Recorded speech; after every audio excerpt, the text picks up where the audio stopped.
Good morning. आज हम पढ़ेंगे बोरो जनजाति।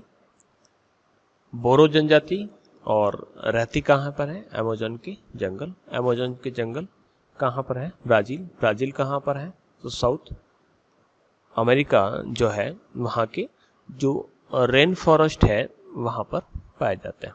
तो ये आपके सामने मैप है। मैप के सामने आप देखेंगे यहाँ पर ये अमेज़न रिवर है और ये अमेज़न रिवर का माउथ है। इसके साथ ये अलग अलग ट्रिब्यूटरीज, इसके बीच में ये जो घना वन पाया जाता है, यहाँ पर ये जनजाति है। देखिएगा यहाँ पर जो ब्लू जो अंडरलाइन है अमेज़न फॉरेस्ट की ये बाउंड्री है और उसका जो बायोम है वो वाइट बाउंड्री से यहाँ पर बताया गया। बायोम यानी ज़्यादातर वहाँ पर जो स्पीसीज जो पाई जाती है वो यहाँ पर पाई जाती है।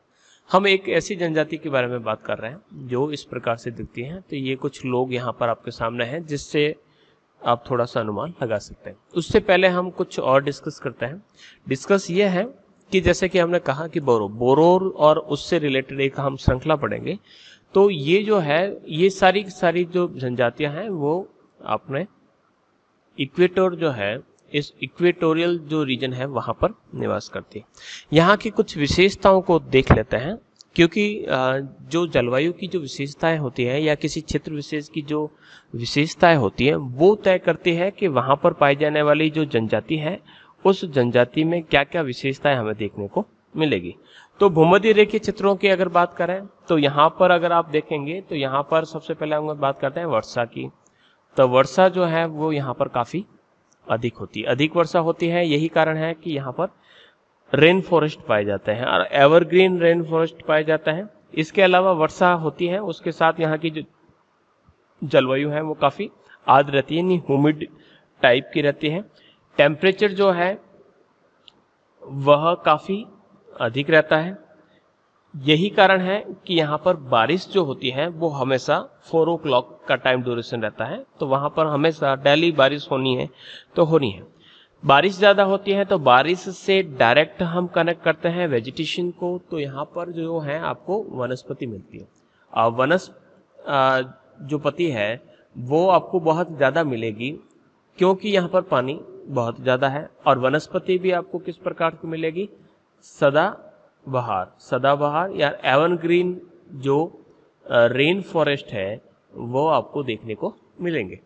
अब ये जो वनस्पति है बहुत ज्यादा मिलेगी। अब वनस्पति को डायरेक्ट हमें जो जोड़ना है कि यहाँ पर जीव जंतुओं की अधिकता रहेगी। यहाँ पर आप देखेंगे तो सरीसृप जो है, रेप्टाइल्स जो है वो आपको ज्यादा देखने को मिलेंगे।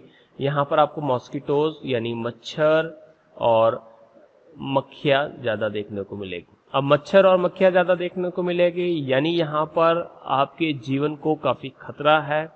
और इस प्रकार की जो क्लाइमेट रहती है तो उसमें सीधा आपकी आयु या फिर आपकी जो हेल्थ है उस हेल्थ पर इसके इश्यूज देखने को मिलेंगे। तो हेल्थ का इश्यूज का अर्थ होगा कि यहाँ पर आपको न्यूट्रिशंस वगैरह जो जितने चाहिए वो नहीं मिल पाएंगे। तो कहीं ना कहीं आपकी जो हेल्थ पर है उस पर डिपेंड रहेगा। आयु कम रहेगी यानी वो जल्दी मृत्यु को प्राप्त हो जाएंगी। तो ये कुछ विशेषताएं देखने को मिलेगी। अगर फिर हम वनस्पति की बात करते हैं कि यहाँ पर जंगल पाए जाते हैं तो जंगल के जो घर होंगे तो घर को डायरेक्ट हम जोड़ सकते हैं कि जो घर किससे बने होंगे, वह पेड़ और पत्तों से बने हुए देखने को मिलेंगे। फिर हम बात करेंगे कि भाई खाएंगे क्या। अब घर तो हमने बता दिया कि पेड़ पत्तों के या बांस के बने रहेंगे। खाएंगे क्या? तो यहाँ पर खेती नहीं की जा सकती है। पहली बात तो हम कह सकते हैं कि यहाँ पर आपका कल्टीवेशन नहीं हो सकता। यहाँ पर कल्टीवेशन क्यों नहीं हो सकता है? क्योंकि यहाँ पर जंगल है। दूसरी बात कि यहाँ पर आप चाहें कि लाइफ स्टॉक या हेडिंग का वर्क कर दे यानी पशुपालन का कार्य कर ले तो पशुपालन का कार्य यहाँ पर भी नहीं हो पाएगा क्योंकि यहाँ पर जंगली है। जंगली जानवर जो है वो आपके पालतू पशुओं को खा जाएंगे। तो यहाँ पर मेन जो वर्क रहेगा वो रहेगा वस्तु संग्रह का, यानी यहाँ पर गैदरिंग का जो वर्क है वह किया जाएगा। तो ये कुछ विशेषता यहाँ पर देखने को मिलेगी।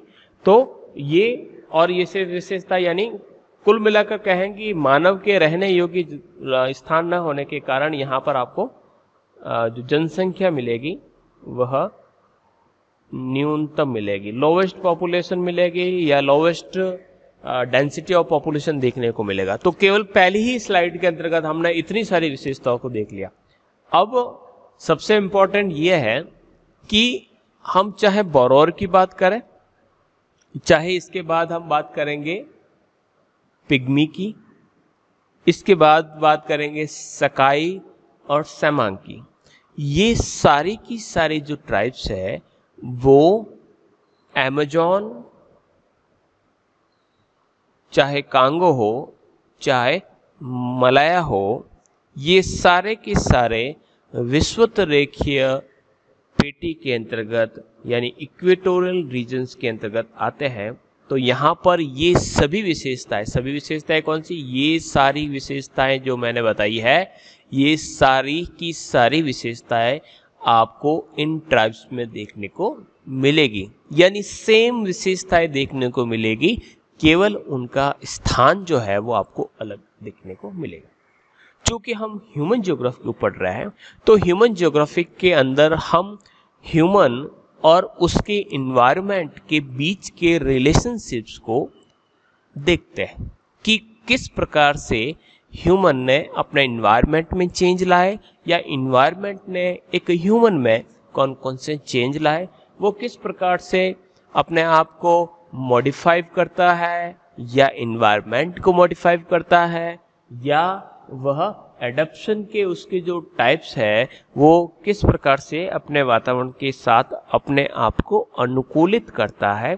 ये सब चीजें हम इनके अंदर पढ़ते हैं और इसी के रूप में हम उसकी सभ्यता, संस्कृति, रीति रिवाज, खान पान, वैसे सभ्यता संस्कृति में सभी आ जाता है। तो उन सभी कॉन्सेप्ट को यहाँ पर हम क्लियर करते हैं। तो बढ़ते हैं। सबसे पहले मैंने वर्ल्ड मैप में से सबसे वेस्ट में दक्षिणी अमेरिका से स्टार्ट किया है और इसी दक्षिणी अमेरिका में सबसे पहली जो हमारी ट्राइब जो है वह है बोरोर। इससे पहले हमने एस्किमो को पढ़ा और एस्किमो की क्या विशेषताएं थी वो सारी की सारी मैं बता चुका हूँ। चलते हैं अगली स्लाइड पे, क्या कहती है। सबसे पहले इसके क्षेत्र की बात करें, टोटल पॉपुलेशन की बात करते हैं कि भाई संख्या कितनी है, तो लगभग 2000, ये विकिपीडिया से डेटा कलेक्ट किए गए हैं। तो लगभग अप्रोक्सीमेटली 2000 की संख्या है। कहाँ रहते हैं, पेरू, कोलंबिया एंड ब्राजील। ये है आपका पेरू या पेरू, ये है कोलंबिया और ये है ब्राजील। और इन्हीं के बीच में से अगर देखें, जो यहाँ से आप देखेंगे इक्वेटर हमारा पास आउट होता है। इक्वेटर जो है वो यहाँ से यहाँ पर इक्वेडोर है, इक्वेडोर से निकलता है, इक्वेडोर के ऊपर से होते हुए यहाँ से हमारा इक्वेटर पास होता है। इक्वेटर यानी जो विषुवत रेखा है जिसे हम भूमध्य रेखा कहते हैं, वो पास आउट होती है, जिसे 0 डिग्री अक्षांश रेखा कहा जाता है। तो 0 डिग्री अक्षांश रेखा के दोनों तरफ एक तो है पेरू, एक है कोलंबिया और ये है ब्राजील। यहाँ पर पूरा का पूरा ये जो पूरा क्षेत्र है ये अमेज़न की जंगल पाए जाते हैं। लैंग्वेज की बात करें तो बोरा एंड स्पेनिश लैंग्वेज बोलते हैं, क्रिश्चियन है और एनिमिस्ट यानी मानववादी या जीववादी के रूप में इसे जाना जाता है। एथनिक ग्रुप की बात करें तो विटेटो एंड ओशिनिया नाम का एक एथनिक ग्रुप है, उससे ये बिलोंग करते हैं। बढ़ते हैं आगे, ये हो गया क्षेत्र और कौन कौन सी लैंग्वेज बोलते हैं, कहाँ पर रहते हैं। क्षेत्र की बात करते हैं तो निवास स्थान यानी उसका हैबिटेट कहाँ है, तो दक्षिणी अमेरिका का ब्राजील हमने पहले ही डिस्कस किया है।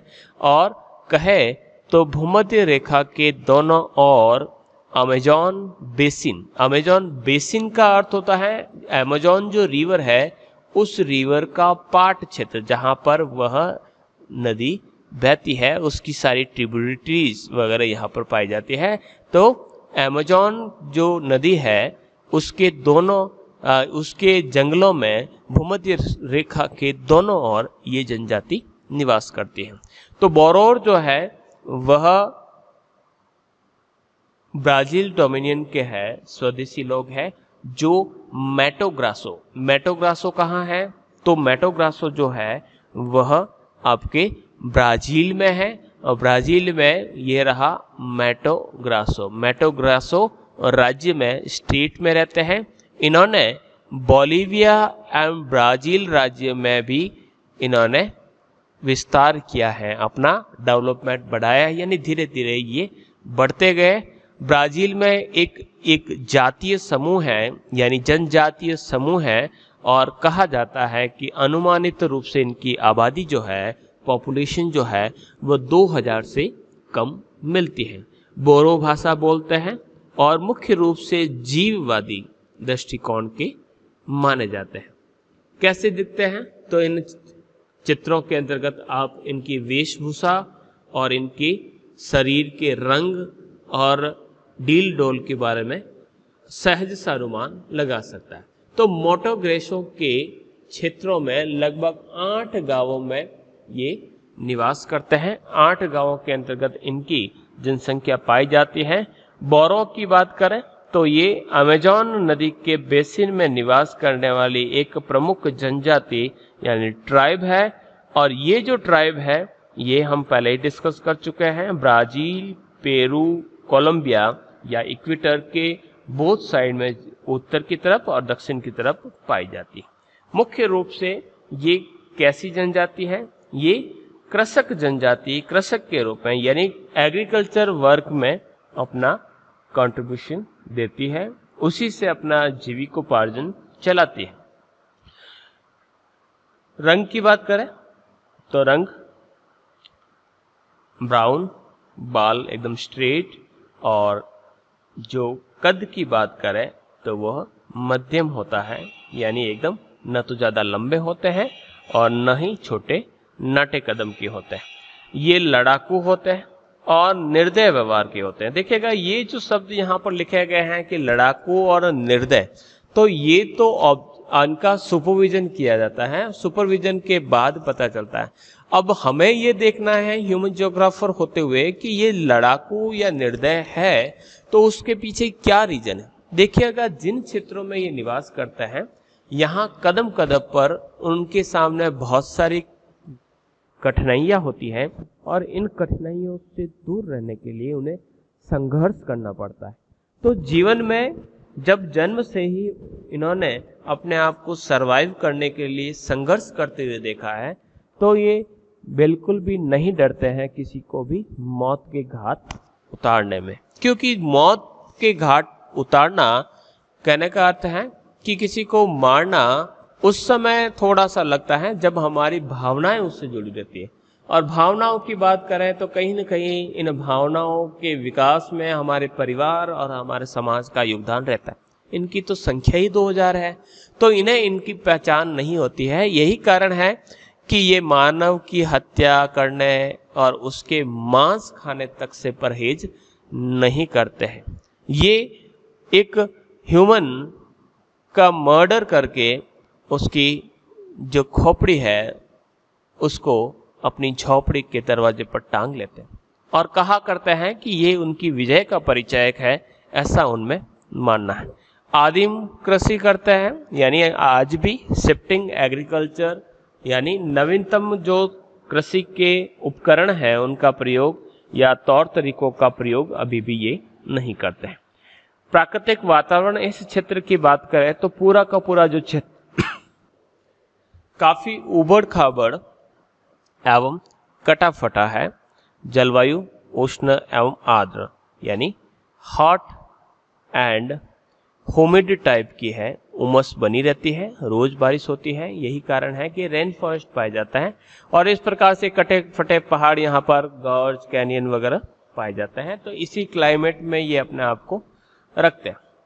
फिर कुछ बात करते हैं कि बोरोर जो है शरीर की गंध को एक व्यक्ति के जीवन बल और सांस की गंध को व्यक्ति की आत्मा से जोड़ते हैं। यानी शरीर की गंध बताएगी कि वह व्यक्ति कितना जिएगा और उसकी जो सांस की जो गंध है वह उसकी आत्मा को बताते हैं कि उसका मन में क्या है। तो केवल सांस की गंध से ही ये पता लगा लेते हैं। तो ये कहीं न कहीं उनकी जो धार्मिक या अंधविश्वास से जुड़ा हुआ कार्य हो सकता है। परंपरागत रूप से शिकारी होते हैं, हंटर्स होते हैं, और गैदरिंग एकत्रित करने वाले। अब शिकारी क्यों होते हैं? क्योंकि यहाँ पर न तो वो खेती कर सकते हैं, न ही यहाँ पर किसी प्रकार का व्यापार हो सकता है, और न ही यहाँ पर वो पशुपालन कार्य कर सकते हैं। तो ये क्या करते हैं? शिकार करते हैं, और शिकार करने के बाद उसका गैदर्ड यानी लंबे समय तक उसको एकत्रित करते हैं। एकत्रित करने का कार्य उन क्षेत्रों में किया जाता है जहां पर भोजन की संभावनाएं कम होती। कहने का अर्थ ये है कि भोजन रोज मिलेगा, ऐसी संभावनाएं जहां कम होती है, तो वे लोग क्या करते हैं? खाद्य सामग्री को एकत्रित करते हैं। लेकिन वर्तमान की बात करें तो जो मिशनरीज जो है, क्रिश्चियन मिशनरीज, और जो ब्राजील के जितने भी जो अभी के अधिकारी हैं, उनके द्वारा इन्हें कृषि क्षेत्र में इन्वॉल्व कर दिया गया है, और इसी कारण अभी वर्तमान के अंतर्गत ये अपने आप को सब्सिस्टेंस एग्रीकल्चर के बलबूते बनाए रखते हैं, यानी अभी वो एग्रीकल्चर वर्क में लगे रहते हैं। पुरुषों की बात करते हैं तो शिकार का कार्य करते हैं, और महिलाएं जो होती हैं, जो विशेष रूप से रियो वर्मेलो क्षेत्र में कसावा, मक्का और चावल की खेती करती है। बात करें कसावा की, तो कसावा एक प्रकार का रूट है, यानी जिस प्रकार के आपके शकरकंद वगैरह होते हैं, तो उसी प्रकार की एक जड़ होती है, उसका प्रयोग ये खाने के अंतर्गत करते हैं, जिसे कसावा कहा करते हैं। बात करते हैं कृषि कार्य जो है वो केवल महिलाओं द्वारा किया जाता है, क्योंकि जो पुरुष है वो शिकार के कार्य में लगे रहते हैं। कॉर्न फेस्टिवल जो इनके द्वारा मनाया जाता है, और जब मक्के का जो अनाज है उनको इकट्ठा कर लिया जाता है, तो उस समय इस फेस्टिवल को मनाते हैं। और कॉर्न फेस्टिवल के अंतर्गत मुख्य रूप से मक्के के बने हुए विभिन्न उत्पाद जो हैं, प्रोडक्ट्स होते हैं, वो सर्व किए जाते हैं। तो इस प्रकार की विशेषताएं इन ट्राइब्स के अंदर देखने को मिलती हैं। आगे बढ़ते हैं। कान और होंठ छेदने का जो कार्य है, यहाँ कान और होंठ छेदने का जो कार्य किया जाता है, पिछली वाली स्लाइड के अंतर्गत मैंने बताया था, ये देखिएगा। तो ये इस प्रकार से अपने नाक को छेदना, अपने होंठ को छेदना, इस प्रकार से ये जो विशेषताएं हैं इनके अंतर्गत पाई जाती है। यानी ये इस प्रकार से दो कारण हो सकते हैं, या फिर तो इनके ये आभूषण के रूप में है, या फिर हो सकता है कि बीमारियों से बचने के लिए या अंधविश्वास के स्वरूप इस प्रकार का कार्य करते हैं। वापिस पहुंचते हैं। तो कान और होंठ छेदने का काम यहाँ पर किया जाता है। कुछ अंतिम संस्कार भी किए जाते हैं, उस समय अनुसंधान होते हैं, और उन सभी के लिए एक पवित्र उत्सव के रूप में ये खुद को उत्सव के रूप में मनाते हैं। खुद को ये इंडियन मानते हैं। इंडियन की बात करते हैं तो ये रेड इंडियन से बिलोंग करने वाली अपनी आपको एक जनजाति मानते हैं। तो रेड इंडियन फैमिली से ये अपने आप को बिलोंग करते हैं। पारित होने के संस्कार, यानी जिसमें व्यक्ति एक सामाजिक श्रेणी से दूसरे में से एक सामाजिक श्रेणी से दूसरी सामाजिक श्रेणी के अंतर्गत आते हैं, तो उस समय भी ये इस प्रकार से त्योहार मनाने का कार्य करते हैं।